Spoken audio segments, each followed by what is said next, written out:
Hello, everyone, and welcome to the Yountville Chamber of Commerce March webinar series, Setting Your Goals with Joshua Gold. I'm Winnie Diver McAvoy. I'm the President and CEO of the Yountville Chamber. Thank you so much for joining us today. We are thrilled to have Joshua Gold here with us. He's going to talk to us a little bit about how to set goals for both your business and personal life and take us through an exercise to help us do that. And I'm going to go ahead and turn it over to Joshua to lead us through this session. Joshua. Great. Thank you, Whitney. First, I just want to thank you for allowing me this opportunity to work with everybody. My intention for today is for you to walk away with something concrete. Okay, so this is not going to be me lecturing you and you listening to me and then we answer questions. It's going to be an interactive workshop. So I will ask you to do some exercises that will hopefully lead you to having a little bit more clarity and focus on what you want to get done over the next specifically 90 days. So the reason this is called the Goal Setting Workshop, Living a Life with Intention, Direction, and Purpose, because once you have that intention, direction, and purpose, setting your goals and achieving them becomes a lot more easier to do. So my name is Joshua Gold. I've been living in St. Helena for just under 2 years. I moved here from Charleston, South Carolina, but as you know and can hear, I am not from the South. I am from New York City to be exact. And that does say a lot about me. I'm blunt, I'm to the point. I believe in radical candor. I'm not here to be your friend. I'm here to be your coach. Okay, so, I'll point out your blind spots and just be very specific so I can help you succeed and achieve your goals. Not that you don't have to like me or anything. Everybody wants to be liked. So a little bit about my background. I have formally been coaching since 1998. So I've been doing this for a while for a variety of different populations. I started coaching and getting paid for coaching by endurance athletes.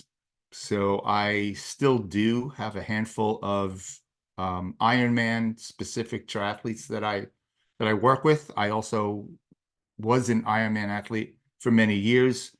And there's a mentality, work ethic, belief system that goes along with that, which I have found translates into being successful in life at any level. Before that, I was an accountant in New York City for a while with my dad. I did that for about 15, 20 years. But I have a little bit of an eclectic past. Before that, I was an art major, and I grew up as an art major since I was 4 years old. I spent time in college, a few colleges, as to become an artist, at which point I then switched over into music, and I was a tour manager for about 8 years in the late 70s, early 80s, which I know dates me, but so does the lack of hair and grayness. So I enjoyed that. So I work with both sides of my brains, which sometimes is a challenge, right? Because sitting in a chair for too long is a challenge for me. So I've had to work my life into figuring out how to stay focused and getting over all the distractions that are thrown at us. So that's my introduction. That's my colorful past. So what we're going to cover today, and as I said before, it's going to be an interactive discussion. I'm talking more now than I'll probably be talking for the remainder, is we're going to start where we are. We're going to get to where we want to go. The next one's going to be how we get there, and then making progress and accountability, keeping track so that we do. And then after that, if there is any desire to work with me next, I will just briefly go out and explain how to do that. So the first thing that's really important in setting any goal in your life is to be honest with yourself. All right. There's a book called Extreme Ownership, which if you guys want to read, by Jocko Willink, that's very interesting, very entertaining, very insightful, and worth reading. And it's really just saying, okay, this is where I am, right? Change starts with truth, right? So if you can't be honest with yourself behind closed doors, you're never going to get to where you need to be. And so we have a little bit of an exercise here. There's the wheel of life, and the wheel of life covers your whole life. You can always change the categories, right? It doesn't have to be every single category that's on there. But what I would like you to do for next 2 minutes at most is to look at the wheel of life and mark where you are on each section of that. Some people have sent me theirs, and I thank you for that. And so I have them here. They're actually quite different. This one, I'll cover the name, was with a magic marker. Can you see that? Yeah, there you go. And this one was with a pencil. So it doesn't matter what you do it with. So let's just take 2 minutes and fill that out without background music. Yes.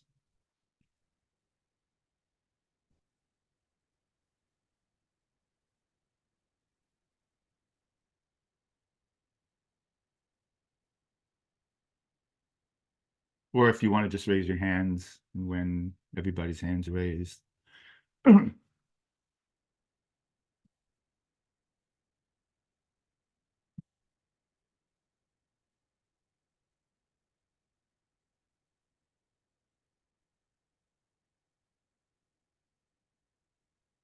Thank you.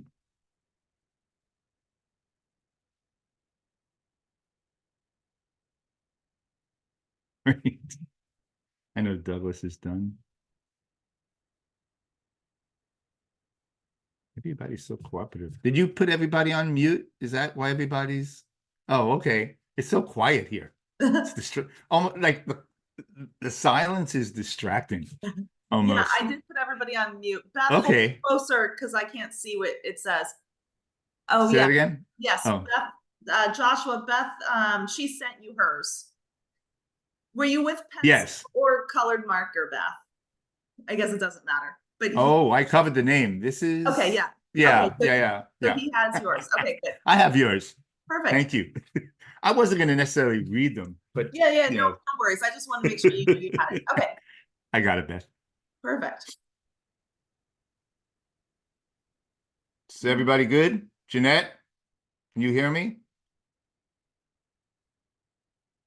Those lips aren't going to move, are they? On Jeanette's face. Can you hear me? Yeah. I can hear you. Thank you. Okay, It's sorry okay. about that. I'm still having technical difficulties. I went on a That's different okay. computer. No. That's fine. Thank That's you. fine. Appreciate it. Okay. So we all good? Everybody? Yeah? Awesome. So is it what you expected? And do you have an idea of the areas that you want to work on in your life? Okay, I'm going to ask you for today's purposes only, right? Pick one of those areas. Doesn't matter if it's personal, financial, business, relational, friendships. Just pick one, and because I want to focus. The one that we want the most help with, we pick one. Anyone. Okay. Yeah, no judgment here. If you pick the one that you're best at, fine. Let's just pick one for this exercise for today. Just to be clear, this is what a satisfying life might look like, not what it currently is. Is that right? No. Okay, so the wheel of life is where you are now. I see. If All you right. have $12 in the bank, that's where you are. If you have $100,000 in the bank, that's where you are. All right, so it's where you are now.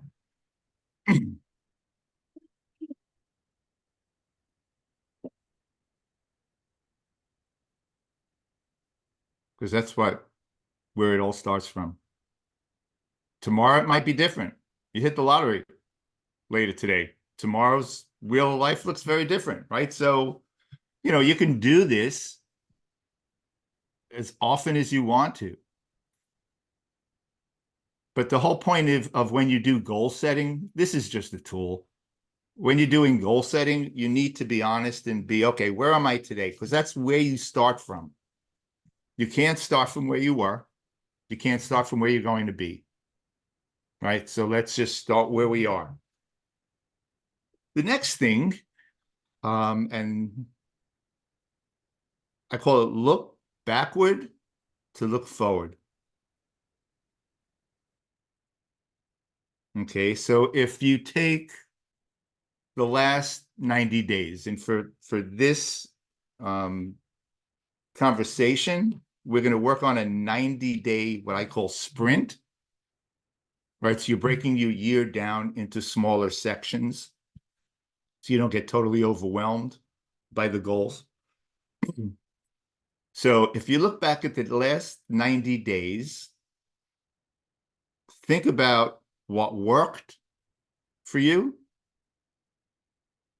what might not have worked, what habits you might want to instill, what skills you might need to learn. And here's a big one, and this is something to think about. The question, what's not serving you any longer?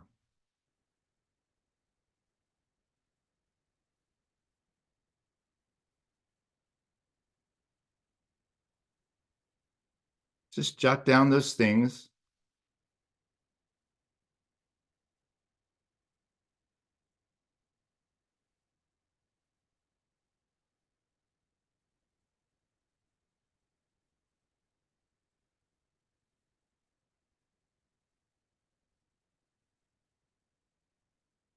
Thank you, Whitney. I'm good at reading lips. She said, you're welcome. Sometimes I'm way too serious, so I have to, even if it's just me laughing.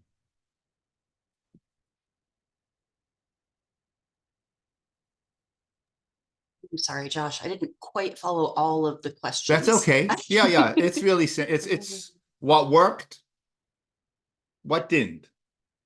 Right. So you're sort of acknowledging what good happened and what wasn't so great, but what didn't work for you. Then you're looking at what habits you might have to change or add.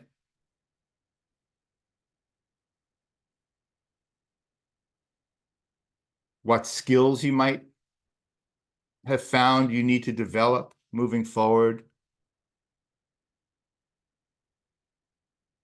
And then a larger question, and I'm just throwing this in there for you to start thinking about this now.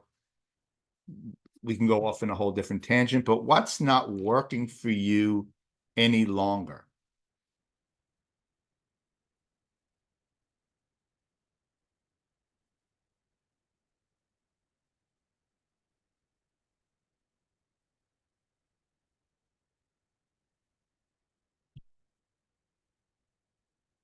Okay.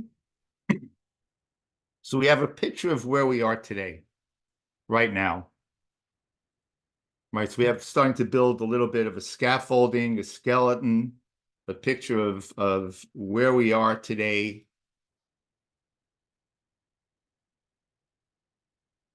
And step 2 is, where do we want to be? Where do we want to go? What goals do we want to have? So this is where the sort of the meat of the goal setting process comes in. Now, I mean, if you put in Google goal setting, you're going to get inundated with all these different tools, different ways people do it. None of them are right or wrong. It's just what you prefer. We're not going to go through like put down 100 things, then eliminate them to 50, then 10 to 5 to 3. Okay, because we'd be here all day and we don't have all day. Or do I think that's necessary?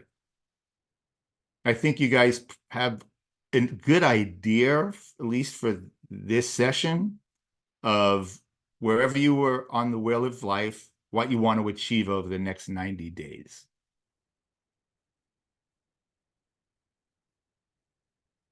But a lot of times when you're doing goal setting, you want to start with the end in mind. There's this great exercise that I have my clients do, and it takes about a week. And what you do is you get a pad and a pencil or pen. I guess you can do it on your computer if you want to. And you look at the end of your life. Personally, I look at myself sitting on a porch when I'm 80 or 90 years old. But you look at the end of your life and you work backwards to where you are today with how you would like your life to be.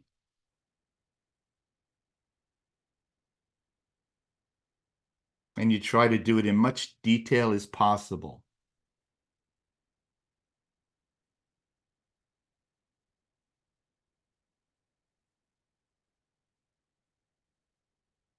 Give yourself a half hour to an hour to just sit with it. So you don't want to feel like you're rushed, like you have 15 minutes and you have to do this whole thing. Because you guys look pretty young, so going back 90, you're talking a lot of years. Do that for a week. I'm the old one in the group. Okay. And you're still not that old. So, but I'm just saying, just do it for a week. Each day, do not reread what you wrote the previous day. Because it's really interesting what happens as you keep writing it and things come up. By the time the 7th day comes around, your life will look very different.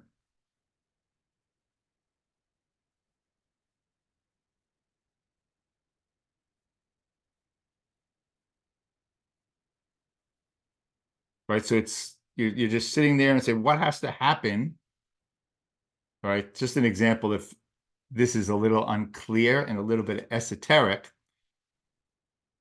I'm sitting on a porch in the mountains of North Carolina with my great-grandchildren, in the backyard, running around with the dog and the lake in front of me.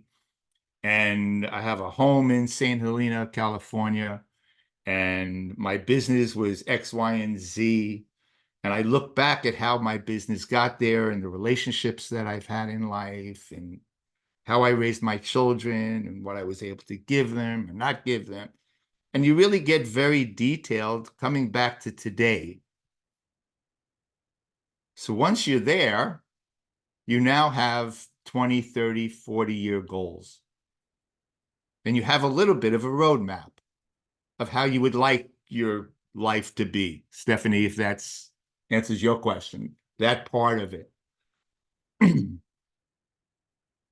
Because what happens is all we want to do in the present moment is one thing at a time. How do we move the needle forward a little bit?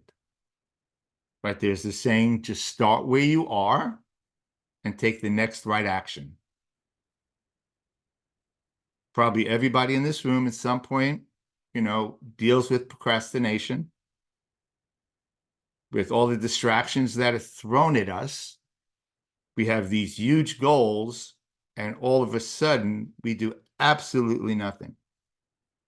From not wanting to get out of bed to just feeling like, your feet are in quicksand. Okay, and if you just start where you are now and take one step, no matter how small, right? One of the programs when they teach people who've never worked out and who are sedentary, Put your sneakers by the door. Don't even put them on. Right? Because that's getting them closer. Right? Next day, don't even just put your sneakers on. Next day might just go outside the door. So these are just, you get the idea of taking small steps to get you where you need to be.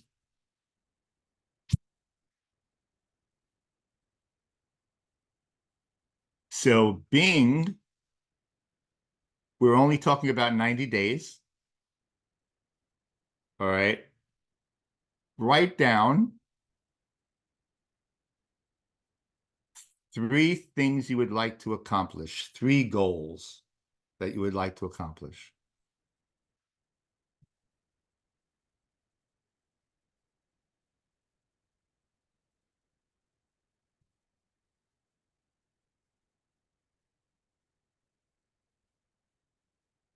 Now I'm going to ask you why. Goals are accomplished and they should be attached to emotion. A goal that's not attached to emotion, in the short term, you can achieve it, right? It's not that difficult. But in the long run, if it's not attached to something you really believe in and that motivates you and drives you, then it's going to be a lot more difficult and unlikely that you'll get there. So I'm going to give you another exercise to do. And they should call this like the 3-year-old exercise, meaning if you're a parent and you have a 3-year-old, they're constantly asking you why. And it's a pain in the ass. So this is called, you go 7 levels deep.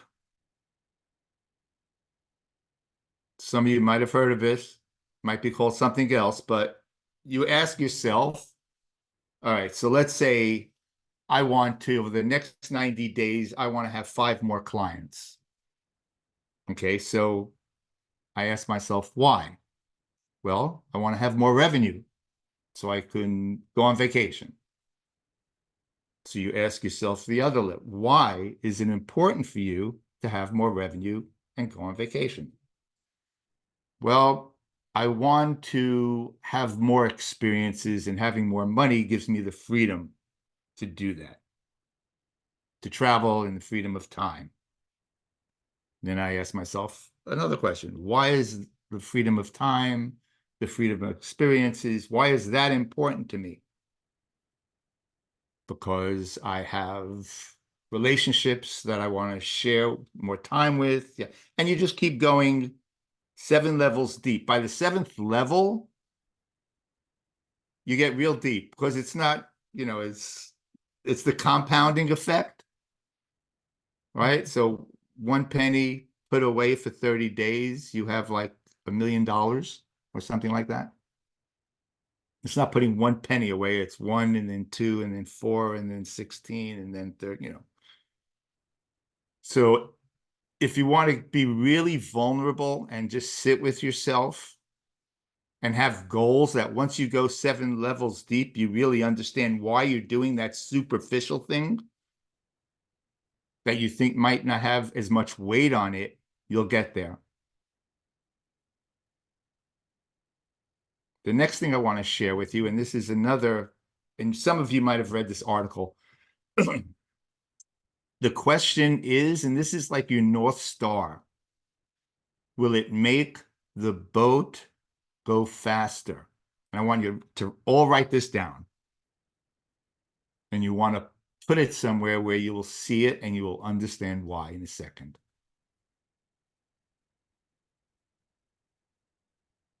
The story behind this is there was a rowing team, the English rowing team, back in the 1930s for the Olympics. And they weren't particularly the favorites to win the Olympics, but they wanted to win. And what they came up with is for them to win, all of the things, all of their decisions were focused around this one question. And if it didn't respond yes to the one question, They didn't do it. So it was their guiding light. It was their North Star. It was their reason to live. So if the guys, remember, these are kids, right? Their brains haven't been fully developed. If they want to go have a beer at night or go to a party, will it make the boat go faster? No. If they had a donut, will it make the boat go faster? No. Right? So they had this one guiding question because the result they wanted was gold in the Olympics. So everything they did for 6 to 9 months, they asked themselves, will it make the boat go faster? So whatever your goal is, if there's one question that you can ask of yourself that would make the decision very simple.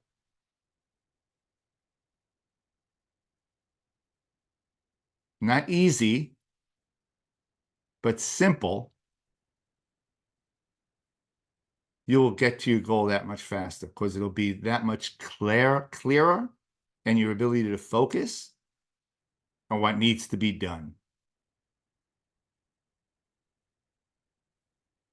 Now, it might be challenging, once you answer the question to actually do the act, right? So I'm training for a bike ride in June from San Francisco to Los Angeles. Okay, it's the AIDS ride. It's been done many times. It's 545 miles. I wasn't an athlete, or I'm an athlete, but I was in shape. And for me, I have a lot of work to do to get back to the point where I'm comfortable doing that ride. Gesundheit. God bless you. So for me, right, I asked myself, will it not go faster, but will I have a good time? I don't want it to suck, right? Going 545 miles on a bicycle can be painful. So I'm living my life between now and June with that question, right? Will I be able to ride more easily if I do X? So I basically stopped drinking, stopped eating fried food. I enjoy pasta and breads and pizza and all that good stuff, but it won't get me to my end result. Now that's simple. It's a simple, right? If I go to a restaurant, especially here, or have a glass of wine, not go to a tasting or anything, right? You just say no. Actually, not doing it is the hard part. Knock on wood, so far I've been pretty successful, but you slip, right? So, but if you can get that one question that you ask yourself, and once you make a decision, then there's no decision fatigue. And a lot of times we go through something called decision fatigue because you're not really committed, right? You say, okay, well, I won't drink. Well, if you don't drink, you don't drink. Simple, right? There's no decision to be made. You made the decision. But if you didn't make the decision, then you start making excuses. Like, should I drink? Well, it's just one drink. It's Saturday night. I didn't have a drink, Monday through Friday. So it's just a good North Star. So think about that question. I'm not saying this to ruin your lives, by the way, to take away all the good stuff. It's just to give you a little bit more clarity on how important something really is and to be honest with yourself about it. So now we hopefully have 3 goals that we want to achieve. Yes? Okay, the next thing is, what are some obstacles that are going to get in your way besides yourself? So now here's a saying that I have that I use that is helpful to me. If the problem has a solution, it's an opportunity for growth. If the problem doesn't have a solution, it's a fact. It's not a problem.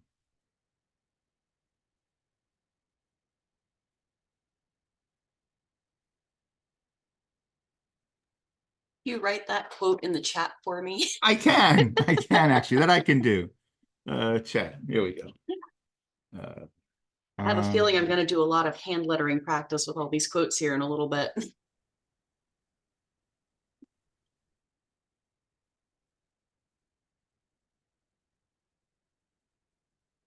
Oh, that's great. If a problem has a solution, then it is an opportunity, growth.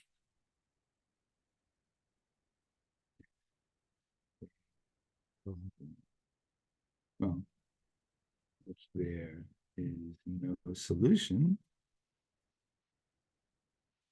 there is no problem. It really is true. There we go.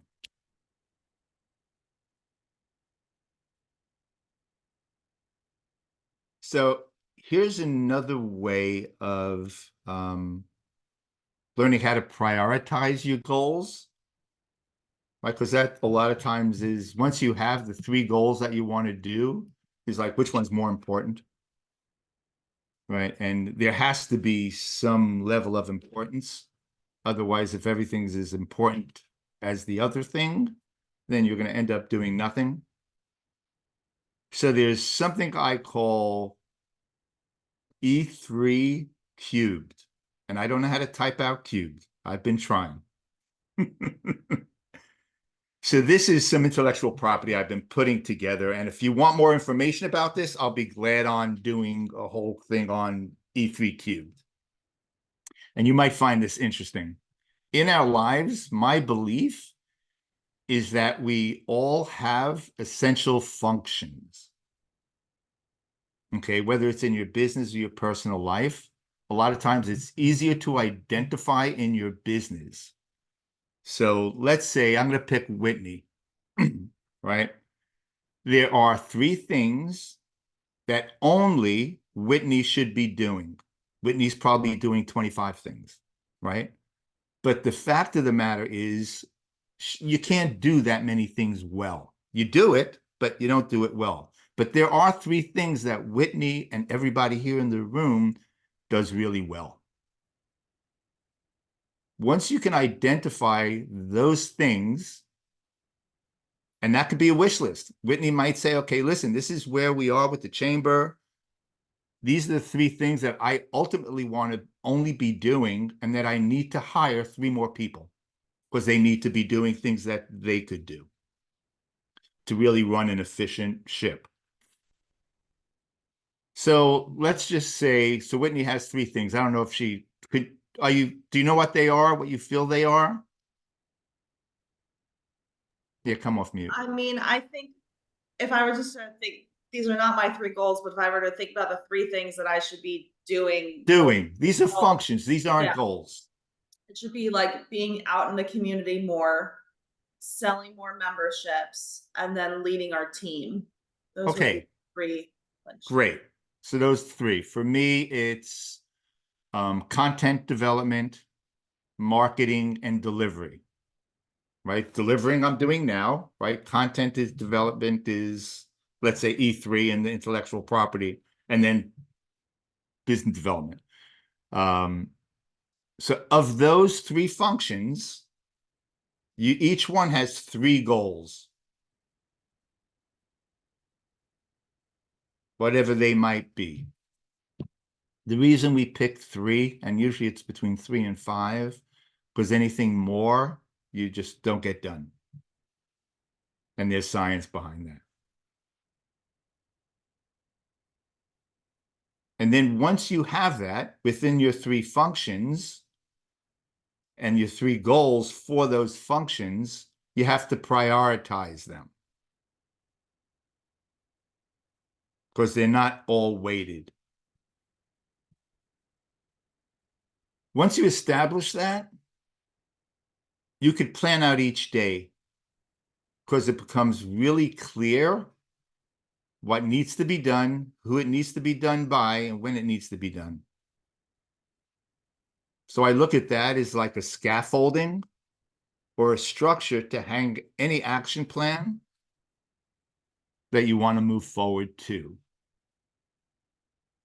It also enables you what to say no to. And for some people, that's the hardest thing to do. Whether they're people pleasers or they feel they're the only one who can do it, or for whatever reason.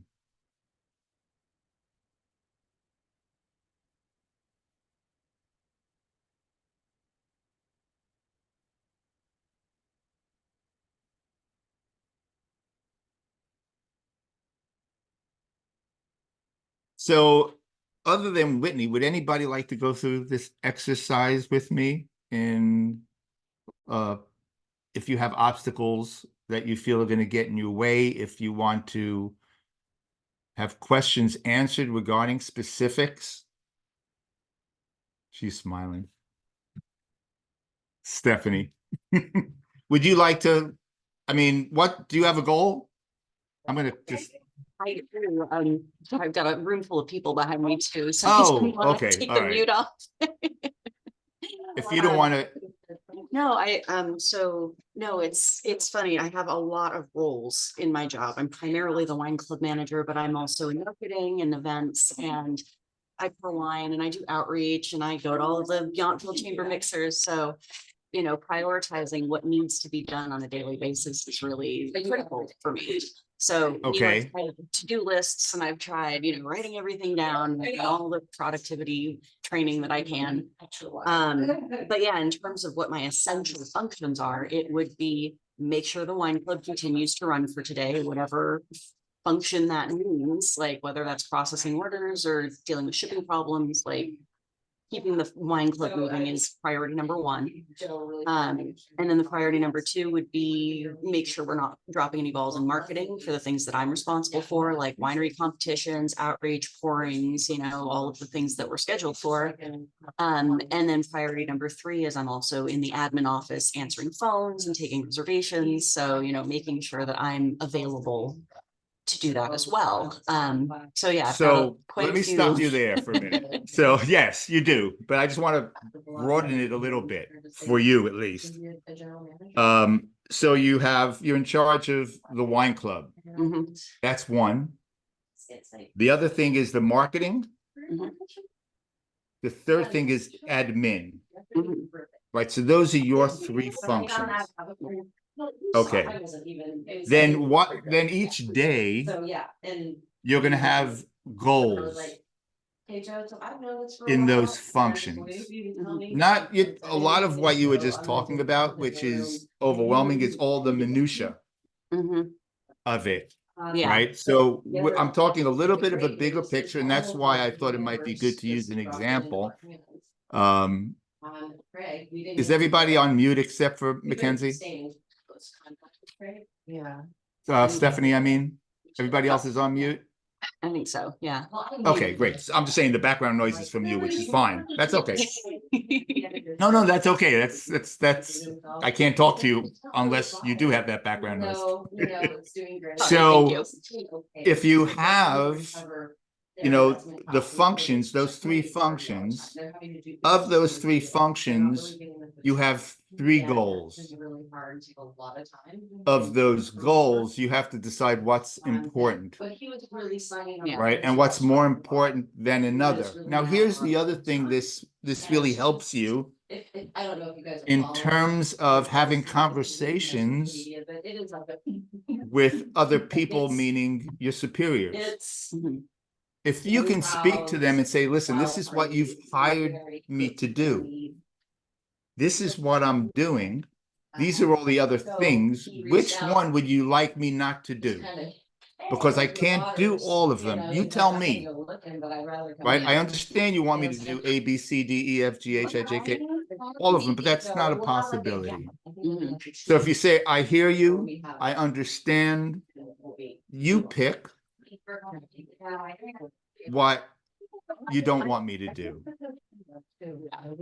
Then one of a few things is going to happen. Either they're going to, understand and say, okay, I'll try to delegate that to somebody else. Or they might say, okay, let's find money to hire somebody else because I understand that, you know, but it's an easy way of not being so overwhelmed if you're willing to have that kind of conversation. And a lot of times people don't know what they're asking of you because they're not in your shoes.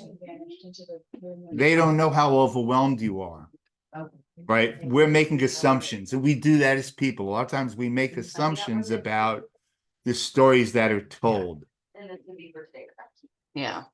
Yeah, and the stories that we tell ourselves are very different. Oh, definitely. I have discovered that. A lot of surprises where it's like, oh, you feel that way? That's not the story I made in my head. Right. So yeah, communication is important. Communication is key. There are certain things that are key. Preparation is key. There's no such thing as luck, right? Preparation is, you know, luck is what is it? It's the intersection between preparation and skill. That's where luck falls in between. Am I right? Am I saying that right, Whitney? Yeah? Okay. Now, I mean, in all honesty, my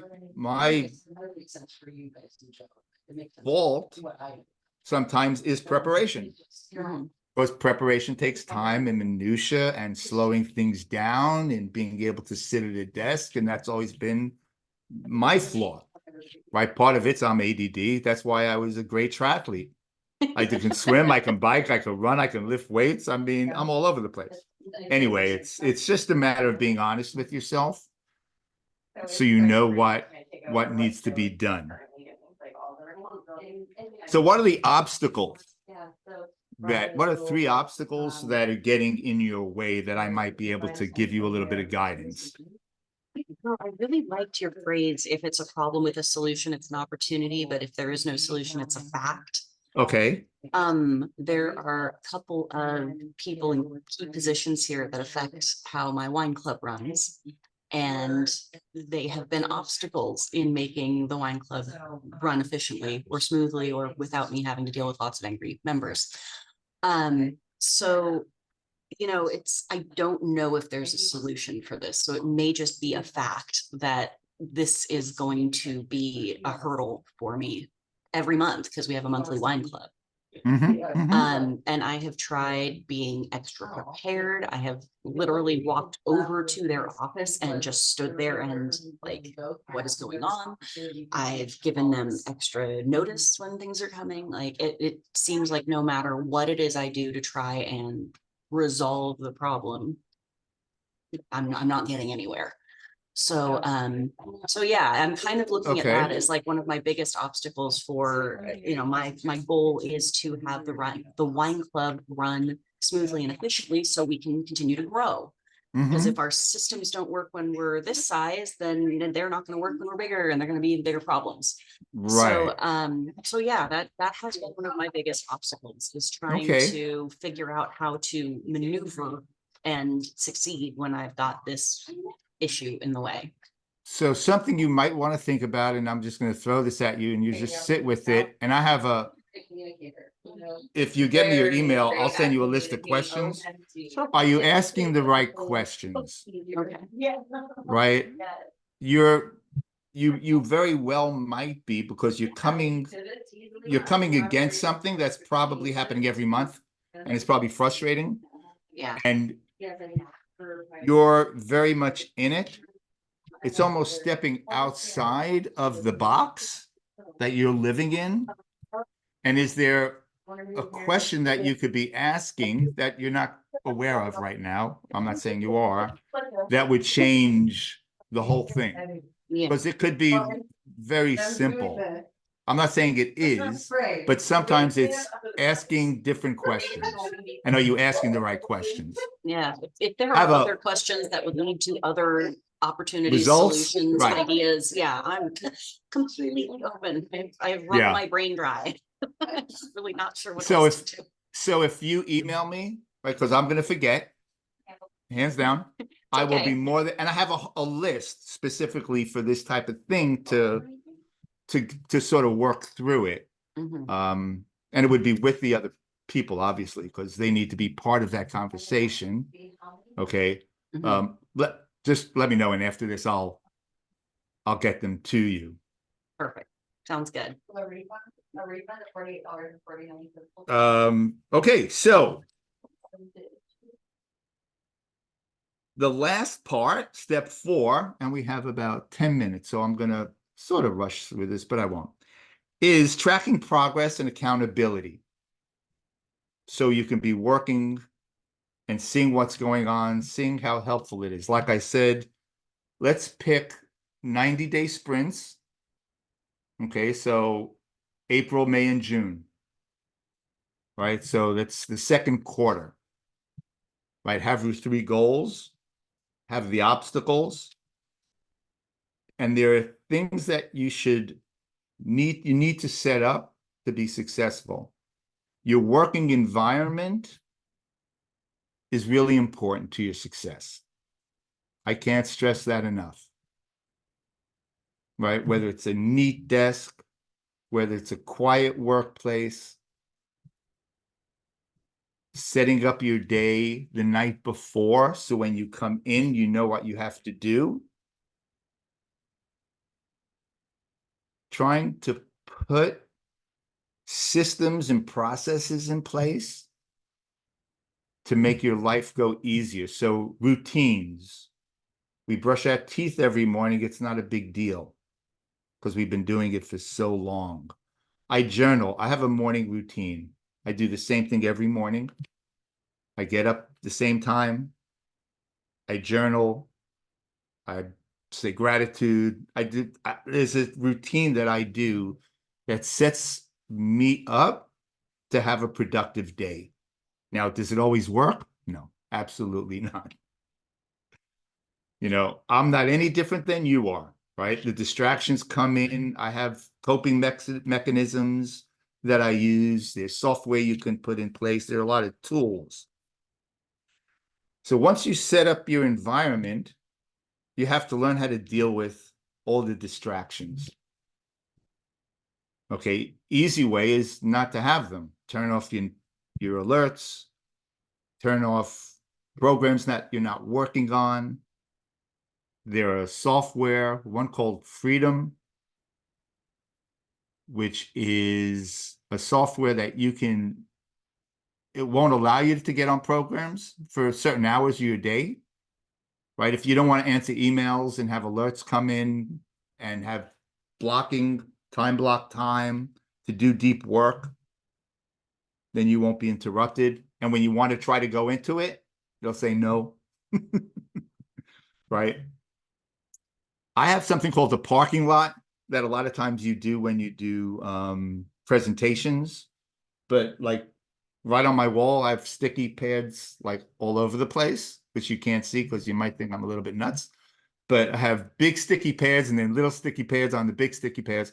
But I'll have an idea throughout the day. I'll be talking and it's like something comes down, right? If I go focus on that, my day is done. So I'll just put it on a post-it, put it over there and get to it later. A lot of times you don't even get to those things because they're really not that important. But if you get them out of your head, then you stop thinking about them. There's no such thing as multitasking. I think everybody probably knows that by now. You can't work on more than one thing at a time. And the science basically is it takes you 20 minutes. Once you leave something you're doing, it's going to take you 20 minutes to come back and get to the same place. If you do that 3 times a day, that's an hour each day. I'll let you do the math over a year, how much time you've lost. You can probably go on vacation. But if you have a morning routine and evening routine, starting your day, closing out your day, if you close out your day with what you have to do the next day, something really wonderful would happen. You would have time at home, unfettered by your responsibilities at work. I know Whitney's like, yeah, that's not going to happen. I don't believe that'll happen. But a lot of sleep lost is from worrying about what's happening in the morning and not forgetting to do this, that, and the other thing, that if you can write it all down in your planner, whether it's digital or analog, you don't have to think about it because you know it's there when you wake up in the morning. But I do both. I have a digital calendar, and then I have, you can't see it, old school. Each day. And each day I write what my intention for the week is, so I could be focused. I pick one thing that's actually a little bit big, like I want to be present in conversations, right? Doing what I do, if I think about the solution to the problem, which is what we do when we listen to people, then I'm not doing my job, because I can't be listening if I've already had a solution to their problem. So I'm going to just recap. Okay, so we started out looking at ourselves and seeing where we are, so we can move forward from the present moment. We looked at where we want to be. Hopefully you broke it down to the 3 goals for the 90 days. You also have the exercise when you go home to look at the end and where you are when you're 80, 90 years old, looking back. You have a little bit of a roadmap of doing small things each day and how to prioritize them through what I call E3 cubed: essential function, priorities, and goals. And then how to be accountable by tracking your progress. Having an accountability partner is always helpful. Having a group that you can join. So what's next? Right? Obviously, I'm a business coach, or I would say a business life coach, because you can't, I have a holistic approach and you can't separate the two. You're the same in your personal life as you are in your business life. The decisions are going to be the same. You know, the thought process is going to be the same. You might not think it is, but it is. How you do one thing is how you do everything. So, I mean, I do one-on-one coaching. I have this program, which makes it a little easier to start, called 30-Minute Mondays, right? And it's 30 minutes every Monday for a quarter. Now, it doesn't have to be Mondays, but it's a catchy name. It could be 30-Minute Wednesdays, but I was going to just book Monday for whoever wanted to do 30-Minute Mondays. And then there's running a mastermind with a group of people to discuss what's going on in their lives at the moment and to have collective conversations and collective wisdom, right? Because we are better together than we are alone. And so that'll wind up the conversation. Whitney, I mean, I don't know, I could follow up. I don't know what the procedure or what's allowed in terms of, if anybody wants to talk to me, by all means, you have my email address. We'll get on the calendar. Talking is no obligation. It's just a conversation. Okay.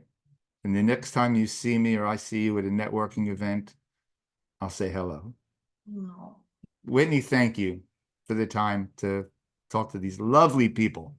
Oh, Joshua, this was so wonderful. Thank you so much. I want to give you a round of applause. I know it'll be a silent But one, this- but thank you. That's so top. I'm like, so yeah, that's thank you. This was I so appreciate it. wonderful, and I love how you structured this conversation and putting the goals into context of both personal and professional. They really do come together as one. So thank you so much for this. And I included Joshua's email in the chat, but if you missed it, of course, you Great. can email me directly and I can connect you with Joshua anytime. So this was truly wonderful. And I want to thank you all for joining us today for this webinar. And we will see you at our next event coming up soon.